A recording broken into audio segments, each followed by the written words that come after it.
Well, Friday's weather focusing first of all on the group led by Chiral and by Sam Goodchild at the moment. They're coming into this high pressure ridge here, which is quite extensive, so they're going to slow down tonight.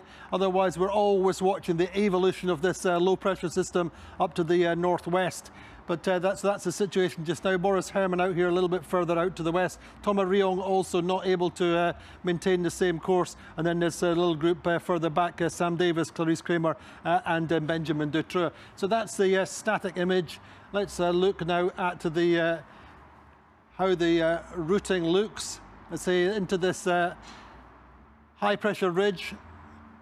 Generally, it should be first in, first out, but all the time we're seeing the development of this low out here. Now, the key thing for the boats in front is they're coming into the low. They should be able to get closer to the centre and then have a more direct angle in towards Les Sables d'Olonne. So perhaps a little bit of an advantage, a richer scenario for the top two boats for Jeremy Biou and Sam Goodchild, but that's very much theoretically. Correspondingly, much worse for the boats towards the back. So this group of three will have tougher conditions and may have to stay a little bit further to the south of this big system. But that really is the dominant weather feature for them between now and the finish. So it's going to be a very testing week, and increasingly so. So here is the low pressure system. As I say, the leaders should be able to come in closer to the centre and then come out on a more direct angle in towards Les Sables d'Olonne. But it's going to be quite difficult conditions, but looking there as we're starting to see that, perhaps a little bit of compression, not quite sure, but Les Sables out here, and they're going to come up and be able to come in a more direct line. So for sure, a little bit of advantage to the top boats in that group. Now then, looking at the situation further back with Roman Athanasio, generally quite light southeasterly trades coming up towards the doldrums and indeed the equator for him.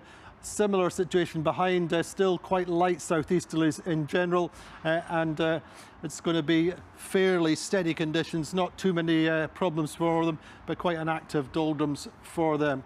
And then also now, looking away further back down, this group now starting to approach and get into this active semi-permanent cold front. The boats to the west perhaps having a slight advantage just now with better breeze and maybe able to come out, but that's the situation for them.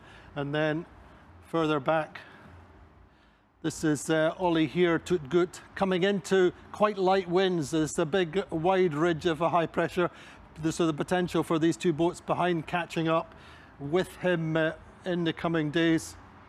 If we can just get the animation to run right, and there we go. So say Ollie coming into lighter breeze, Ying-Kun Chu, our Chinese skipper, and Antoine Chronique coming in from behind and potentially catching up with Ollie. So that's the weather situation this Friday.